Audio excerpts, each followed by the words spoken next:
இன்னைக்கு கரிசலாங்கண்ணி கீரை தான் கூட்டு எப்படி பண்ணுறது அப்படின்னு பார்க்க போகிறோம். இன்னைக்கு வள்ளுவம் இயற்கை சந்தை திருவிழாக்கு போயிருந்தோம். அங்கே தான் இந்த கீரையை பார்த்தோம். வீட்டுக்கு வந்தோடனே அதை பறிச்சாச்சு. அதுக்கு தேவையான வெங்காயம், பூண்டு, தக்காளி, பச்சை மிளகாய்லாம் ரெடி பண்ணியாச்சு. பாசி பருப்பு கூட இதெல்லாம் சேர்த்து நம்ம வேக வச்சு எடுத்துக்க போகிறோம்.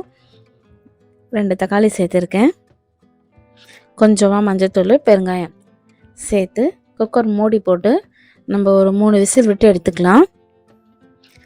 இப்போ ஒரு வாணலில் எண்ணெய் ஊற்றிட்டு கொஞ்சமாக சீரகம் போட்டுட்டு நம்ம கழுவி வச்சுருக்கிற கரிசலாங்கண்ணி கீரையை இதில் சேர்த்து ஒரு தடவை வதக்கிக்கலாம். கொஞ்சம் வதங்கினதுக்கப்புறம் கொஞ்சமாக தண்ணி ஊற்றிக்கலாம். ஏன்னா இந்த கீரை வேகிறதுக்கு கொஞ்சம் லேட் ஆகும். இப்போ கீரை நல்லா வெந்துருச்சு. இதை நம்ம சட்டியில் மாற்றி கடைஞ்சி எடுத்துக்க போகிறோம். பாருங்கள், இப்போ கீரை நல்லா மஞ்சிருச்சு. இப்போ நம்ம வேக வச்ச பருப்பை இது கூட சேர்த்து கடைஞ்சி எடுத்துக்க போகிறோம்.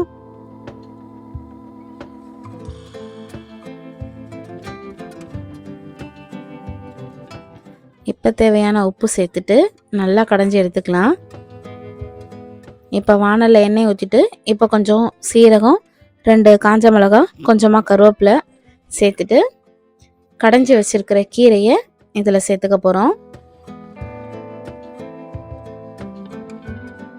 கீரையை தாளிச்சாச்சு.